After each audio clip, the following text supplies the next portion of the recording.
Hello everyone, and today we're going to do a video about the No4 Spike bayonet, otherwise known as the pig sticker bayonet. Both the bayonets that are going to be shown in this video are both E Mark II variants. Now just note there was a Mark 1 and there was a Mark 3 variant made as well. So without any further ado, let's jump right in to these bayonets. Now what I have here are both pig stick bayonets, as what they're often referred to by collectors and reenactors. On the top we have a Wartime Savage made bayonet, and underneath we have a post-war made bayonet. So let's talk about them. So Savage, during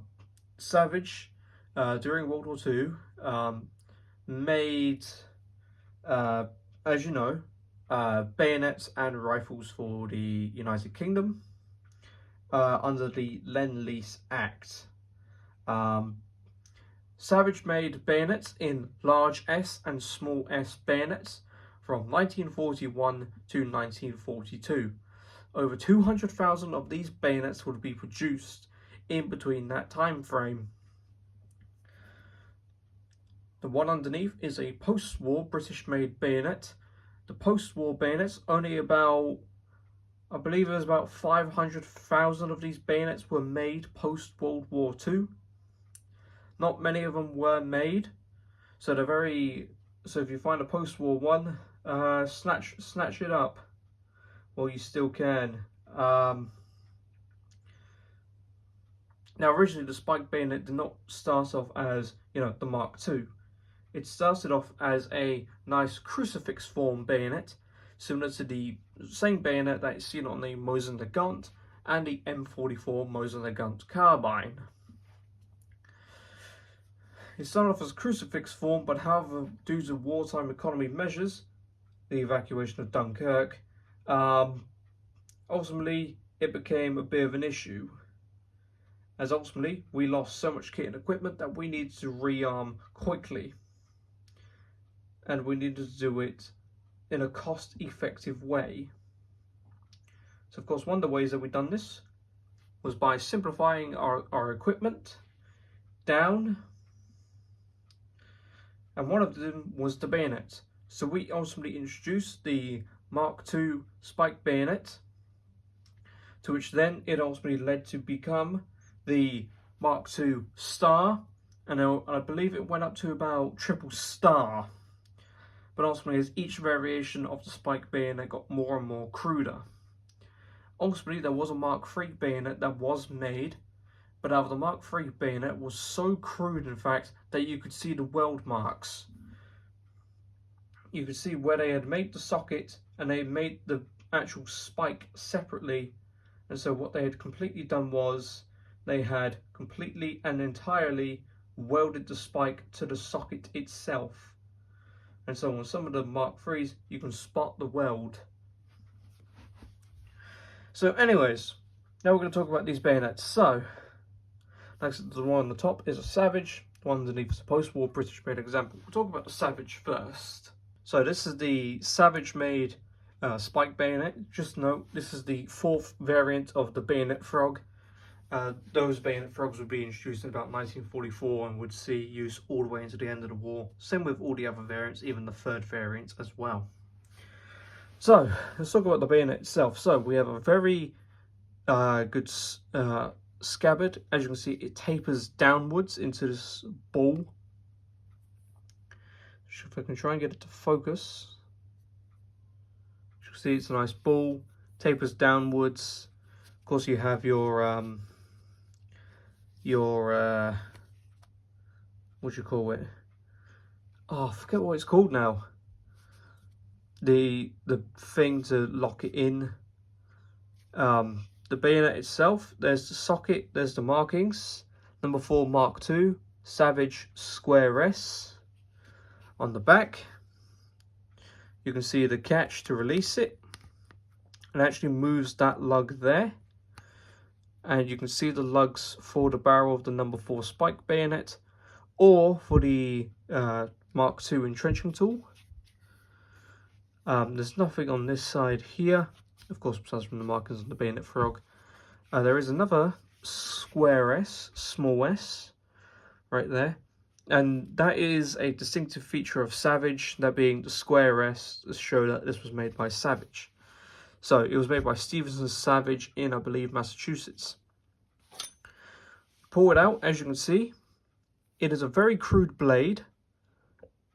There is Cosmoline on it, that is just great. And as you can see, it's just a very, very crude tip. In other words, this is pointy, but not sharp. So of course, this was meant to do maximum damage, and it's really much more shorter than the 1907. So which 1907 is 17 inches of cold steel. This is about 10 inch. And I kind of think about that. Sometimes you see on people's fences today, you see like those massive spikes. That's what I just think. That's what I just think. It's just these. And either way, so you have the bayonet and the frog. They go in quite nicely. Of course, when you're doing bayonet drill with a No. 4 Spike, ring to the rear. So this is a ring. It's supposed to go to the rear. So it's big. You twist the bayonet frog round. You grab it, and that's supposed to lock onto your No. 4 rifle. But either way, it's a very nice bayonet frog, but like I said, it's made by Savage, and as you guys may know, I have a Savage made No. 4 Mark 1 start. I've done a previous video on that. I'll put a card in the top right corner of the video. And so now we'll move on to the post-war made example. So here is the post-war made example. As you can see, it's in a much more lovely finish. So of course, that being peacetime, so not post-World War II. This one is made in 55, I believe, 1955? No, 52, okay, 52.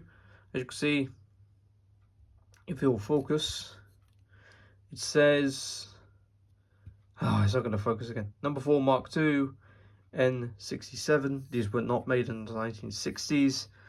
Of course, the scabbard is the exact same, except the markings on this one, there is actual illegible markings. Unlike the previous one, if it will focus. It's not going to focus, is it? Then what's the focus on my hand?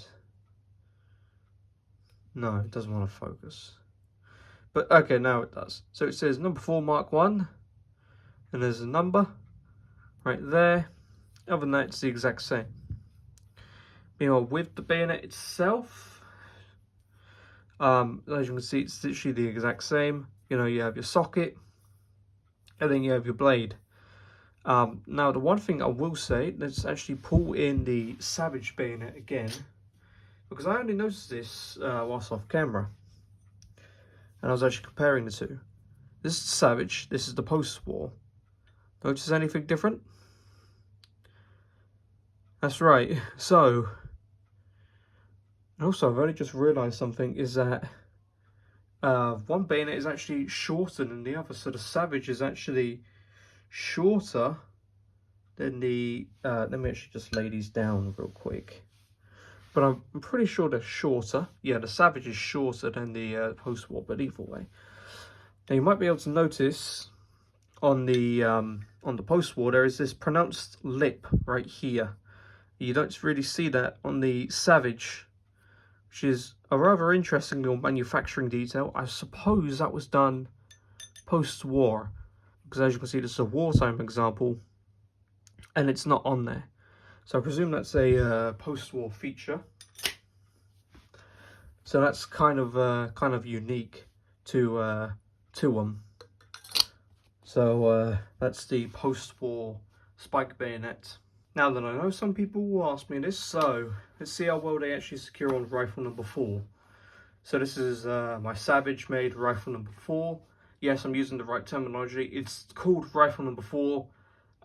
In the 1920s, the S-Melee became Rifle No. 1, the P14 became Rifle No. 3.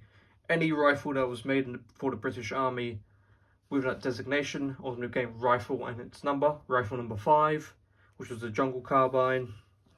And the No. 4 Lee Enfield ultimately became the Rifle No4. You can even find it in the rifle training pamphlet as well. So don't believe me? Look up the pamphlet. Anyways, so let's stick on the Savage. As you can see, that is a very nice click.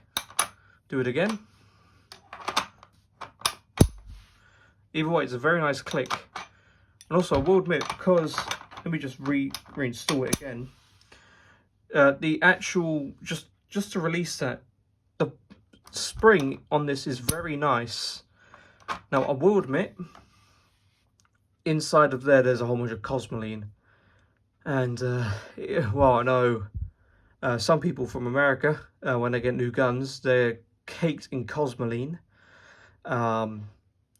And I know how much fun it is to deal with cosmoline, because cosmoline can be found in deactivated weapons as well. So there you go, America. It's not only just you. So that's just the post-war one. The spring is definitely a lot more stiff than the Savage. But other than that, secures into the same way. So I'll do it again. So Savage,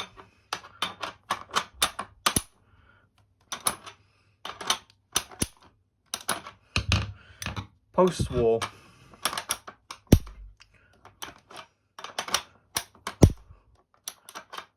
so then I hope you guys enjoyed this video, and hopefully you found this informative and enjoyable. If you did, then please like, subscribe, and turn on notifications, and also leave a comment if you want to see anything else, or you want to post feedback. Your feedback is greatly appreciated. And until then, bye for now.